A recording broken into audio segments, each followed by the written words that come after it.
علمت جريدة إسبريس الإلكترونية من مصادرها الخاصة أن فيلا المملوكة لسعيد الناصري الرئيس السابق لنادي الوداد البيضاوي والمعتقل احتياطيا على ذمة قضية تاجر المخدرات الدولي المعروف باسم إسكوبار الصحراء سيتم بيعها في مزاد علني. وحسب المعطيات التي حصلت عليها الجريدة، تقع الفيلا في منطقة دار بوعزة بإقليم النواصر، وسيتم عرضها للبيع بالمزاد العلني بسبب تخلف الناصري عن سداد أقساط مستحقة لبنك إفريقيا أي البنك المغربي للتجارة الخارجية سابقا.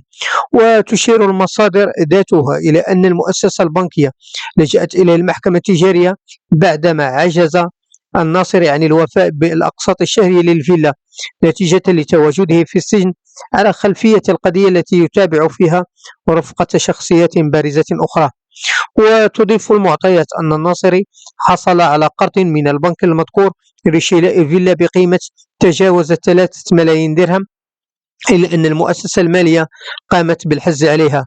ورغم شروع دفاع الناصري ممثلا في المحامي بوشعيب القوط في إجراءات الطعن بالبطلان، قضت المحكمة التجارية بالدار البيضاء برفض الطلب وأدنت ببيع الفيلا في المزاد العلني.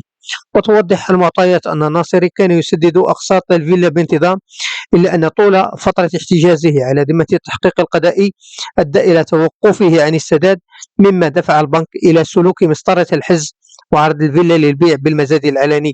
يذكر أن سعيد الناصري الرئيس السابق لنادي الوداد البيضاوي متهم في قضية تاجر المخدرات الدولي المعروف بإسكوبار ورفقة أسماء أخرى بارزة يتقدمها عبد بي البعيوي الرئيس السابق لجهة الشرق والقيادي في حزب الأصالة وعصرة. قبل ما تخرجوا ما تنسوش تابوناو في لاشين يوتيوب وبارطاجيو الفيديو مع أصحابكم في مواقع التواصل الاجتماعي، وما تنسوش ديروا جيم.